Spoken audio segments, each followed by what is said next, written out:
क्या हो अगर मैं आपसे कहूं कि शिरडी का साईं बाबा का मंदिर साईं बाबा का विश्व का सबसे पुराना मंदिर नहीं है।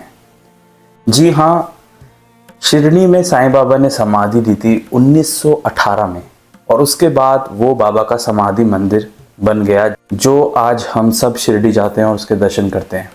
लेकिन वो विश्व का सबसे पुराना मंदिर नहीं है।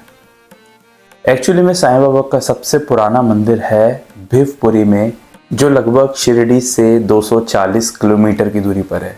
लेकिन क्या कहानी है जो साईं बाबा का सबसे पहला मंदिर भिवपुरी में है। हुआ असल में ये था कि बाबा के एक परम भक्त थे जिनका नाम था केशव रामचंद्र प्रधान। और ये जो भक्त थे, इनकी स्टोरी मैंने आपको पहले भी बताई है। पहले ये बाबा में नहीं मानते थे, लेकिन जब इन्हें एहसास होना शुरू हुआ कि बाबा कोई आम शक्ति नहीं है, उसके बाद ये शिरडी बार बार आने जाने लगे। और जब भी ये शिरडी आते थे तो इनको बाबा समझाते थे कि तुम अब शिरडी आना छोड़ दो और मैं खुद भिवपुरी आऊँगा। एक दो बार हुआ, 3 बार हुआ, लेकिन बाबा नहीं आए। तो फिर ये दोबारा शिरडी आ गए और इन्होंने बोला कि आपने मुझे वचन दिया था कि आप भिवपुरी आएंगे, लेकिन आप नहीं आए। देखिए, अक्सर बाबा शिरडी के बाहर नहीं जाया करते थे। बाबा नीम गांव, रहाता, कोपरगांव और शिरडी, यही कुछ 2-3 जगह हैं जहां बाबा अपनी पूरी लाइफ में फिजिकल रूप में गए हों, क्योंकि स्पिरिचुअली बाबा हर जगह प्रेजेंट है। लेकिन अगर फिजिकली बात करें, जैसा लोगों को दिखता है, वैसे रूप में बाबा कभी नीम गांव, रहाता, कोपरगांव के बाहर नहीं गए। तो उसके बाद भी बाबा ने कहा था प्रधान जी से कि मैं आऊँगा, लेकिन बाबा नहीं आए। तो वो हर बार शिरडी जाकर यही क्वेश्चन पूछते थे। तो बाबा ने फिर कहा कि चलो तुम भिवपुरी में मेरा मंदिर बनाओ। और बाबा ने ये कह के एक बास रिलीफ दिया। बास रिलीफ क्या होता है, ये एक इंग्लिश वर्ड है, मैं आपको दिखा रहा हूँ। एक छोटी प्रतिमा साईं बाबा के रूप की खुद बाबा ने भिवपुरी के भक्त रामचंद्र प्रधान जी को दी और उनसे कहा कि भिवपुरी में ही मेरा एक मंदिर बनाना अपने घर के पास, और वहाँ पर इस बास रिलीफ को स्थापित कर देना और ऐसा समझना कि मैं वहीं पर हूँ तो तुम्हें मेरे दर्शन होंगे। बाबा की इस आज्ञा को सच मानकर जो प्रधान जी थे, उन्होंने भिवपुरी में बाबा का तब मंदिर बनवाया और उसमें बाबा का दिया हुआ बास रिलीफ भी रखवाया, उसकी स्थापना कराई। और ये सन था 1916, यानी बाबा के समाधि लेने से 2 साल पहले ये मंदिर बन चुका था। और आज जो हम शिरडी का समाधि मंदिर देखते हैं, तब वो 1918 में बनाया गया था। उसका काम पहले शुरू हो गया था, लेकिन पहले वो श्री कृष्ण का मंदिर होने वाला था और बाद में जब बाबा ने महासमाधि ली, उसके बाद वो बाबा का समाधि मंदिर हुआ। तो अगर टेक्निकली देखा जाए तो 1916 में भिवपुरी में बना हुआ प्रधान जी द्वारा स्थापित ये मंदिर बाबा का सबसे पुराना मंदिर हुआ विश्व का। प्रधान जी जो थे वो ऐसा ही मानने लगे कि बाबा वहीं रहते हैं, और ऐसा हुआ भी। एक रात जब भिवपुरी में प्रधान जी और उनका पूरा परिवार सोया हुआ था, तो उनका जो मंदिर था वो बिल्कुल घर के नज़दीक ही था। उन्हें मंदिर का गेट खुलने की आवाज़ आई। उस समय रात के 2 या 3 बज रहे होंगे। जब उनके परिवार ने उठ के देखा तो वो देखकर हैरान हो गए, क्योंकि उस वक्त मंदिर के अंदर गेट खोलते हुए उन्हें साईं बाबा खुद दिखाई दिए। उन्होंने देखा कि बाबा मंदिर के अंदर जा रहे हैं, और जब बाबा अंदर गए उन्होंने पीछे से दरवाज़ा बंद कर लिया। कुछ देर बाद वो खिड़की पर ही देखते रहे कि आखिर ऐसा क्या होने वाला है।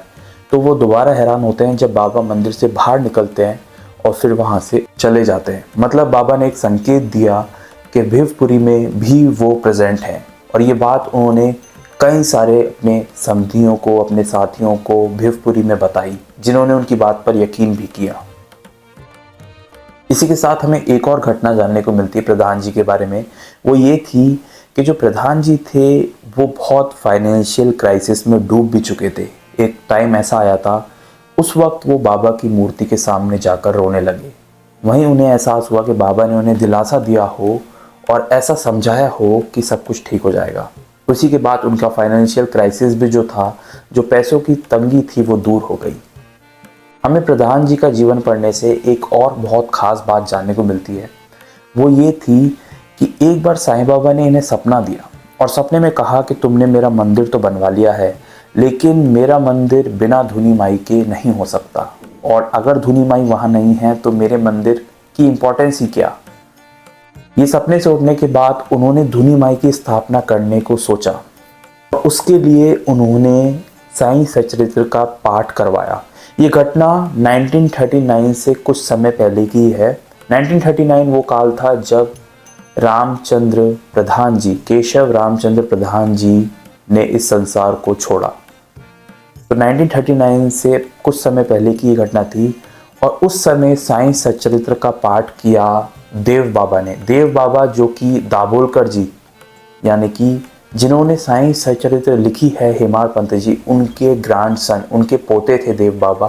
तो देव बाबा ने वहाँ पर साईं सच्चरित्र का पाठ किया भीवपुरी के मंदिर में, और वहाँ पर स्थापना की गई धुनी माई की।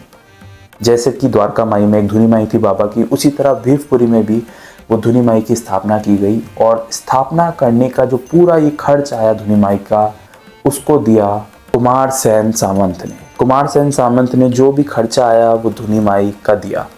इस समय एक और घटना जानने को मिलती है कि जब देव बाबा पाठ कर रहे थे साईं सच्चरित्र का, और पाठ खत्म होने वाले दिन ही जब सब लोग बाबा के चरणों में फूल चढ़ा रहे थे, तो वो उनको ऐसा एहसास हुआ कि उनके पास कोई खड़ा है। और जब उन्होंने पलट के देखा तो कोई व्यक्ति, बहुत लंबा व्यक्ति खड़ा था, और वो व्यक्ति स्वयं साईं बाबा थे। ऐसा एहसास देव बाबा को हुआ, जिसके बाद की घटनाक्रम कुछ ऐसा है कि वहाँ पर धुनी माई की स्थापना की गई।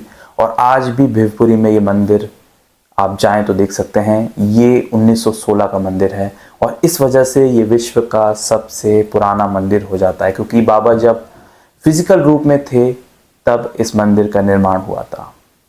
उम्मीद है आपको ये कहानी सुनकर बहुत अच्छा लगा होगा। इसी तरह साईं बाबा से जुड़ी हुई रियल हिस्ट्री मेरे इस चैनल पर अवेलेबल है, जहाँ पर ढेर सारी वीडियोस अवेलेबल है, जहाँ पर मैंने असली हिस्ट्री साईं बाबा से जुड़ी हुई बताई है। अगर आप भी साईं बाबा से जुड़ी हुई रियल हिस्ट्री जानना चाहते हैं तो आप इस चैनल को सब्सक्राइब कर सकते हैं, या फिर मेरे को कमेंट करके बता सकते हैं आप नेक्स्ट वीडियो किस पे देखना चाहेंगे। मैं साईं बाबा से जुड़ी हुई असली कहानी पढ़ता रहता हूँ, सुनता रहता हूँ और आपके लिए लाता रहता हूँ। मिलेंगे नेक्स्ट वीडियो में, तब तक के लिए ओम साई राम।